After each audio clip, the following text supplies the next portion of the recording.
Geometry, Chapter 3, Section 5. This will be the final section of the chapter. We're going to be talking about equations of lines and determining or how to determine if lines are parallel or perpendicular. And so understanding the rules of parallel and perpendicular lines mathematically, parallel lines are going to have the exact same slope.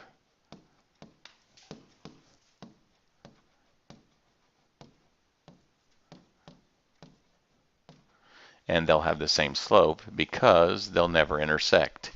And so we'll look at some examples here in just a minute. But my microphone's not working.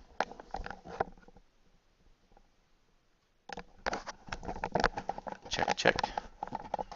Check, check. Well, my microphone may have cut out there. I looked down and noticed it wasn't working. If it did, then again, I was just discussing that parallel lines will have the same slope. And then now we can look at perpendicular lines.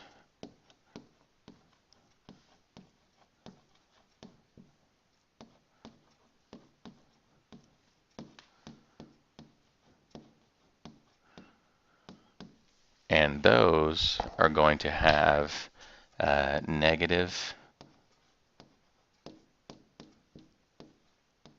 reciprocal slopes.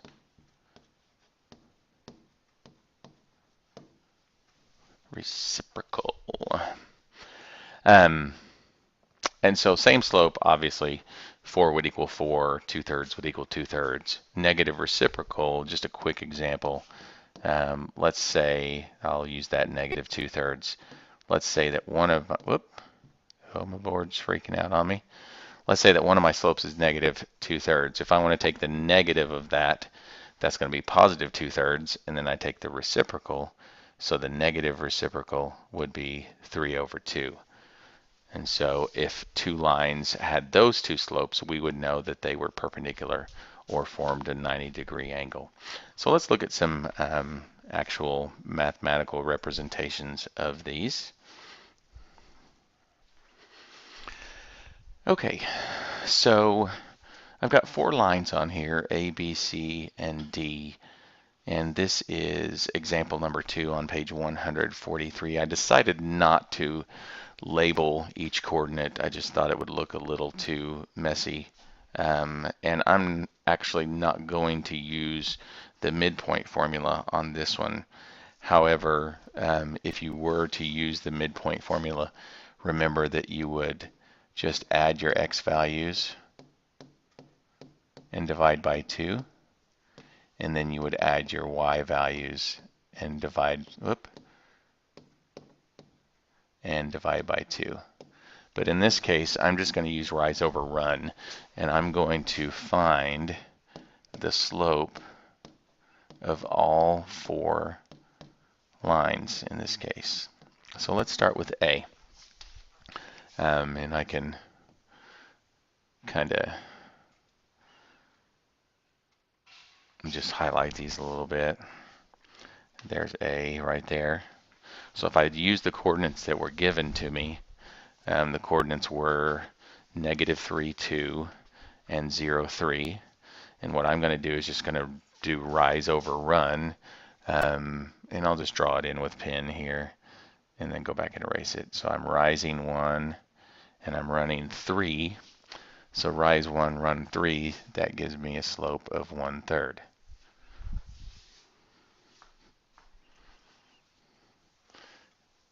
And so now I'm going to go down to B, and here is, I guess I could do it in a different color as well. I'm going to make it green. And so the slope of that one is rise 1 and run 2.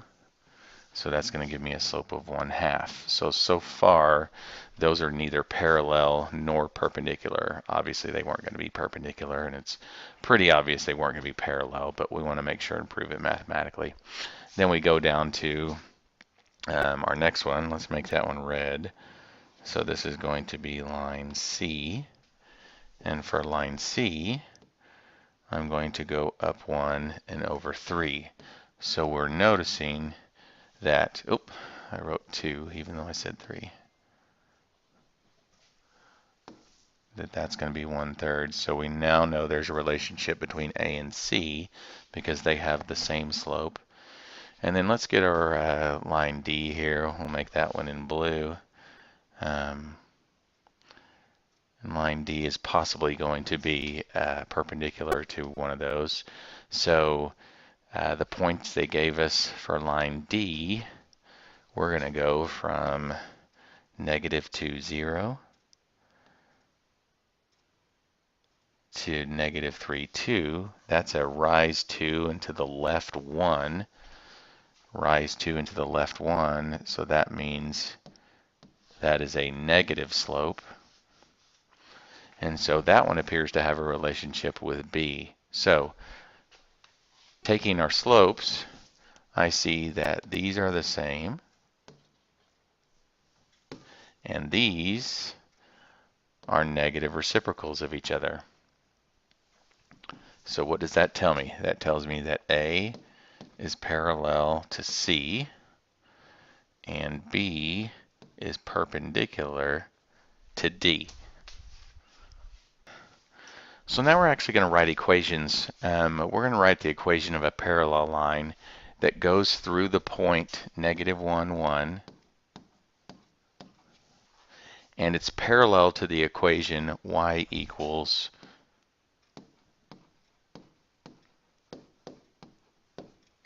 parallel to the equation y equals 2x minus 3. And why this is important is because that gives us our slope. So our slope is 2. So we know that it's going to go through this point and have a slope of 2. Now, you could graph that if you wanted to. I'm going to show you the non-graphing way. But you could put that point -1, 1 there and go up 2 over 1 and find your y-intercept. But we can also use our y equals mx plus b and substitute everything we know. We have an x value, we have a y value, and we have a slope of 2. So we can use that to find our y-intercept. So that's going to be, substitute in for y, that's 1. Our m is 2. Our x is -1. And we don't know what our b is. So that gives us -2 plus b equals 1. We're going to add 2 to both sides. So that gives us a y-intercept of 3. So now if I have a slope of 2 and a y-intercept of 3, then my equation is y equals 2x plus 3. And that's the equation of a line that passes through the point -1, 1 and is parallel to the line y equals 2x minus 3. So obviously we're going to go from a parallel to a perpendicular one. So we're going to do the line that's perpendicular to 2x plus y equals 2. And it passes through point 2, 3. Again, we're going to look at the perpendicular line. So first I want to get this in y equals mx plus b form. So we're going to subtract 2x. So we get y equals -2x plus 2. So the negative reciprocal slope of -2 is going to be 1/2.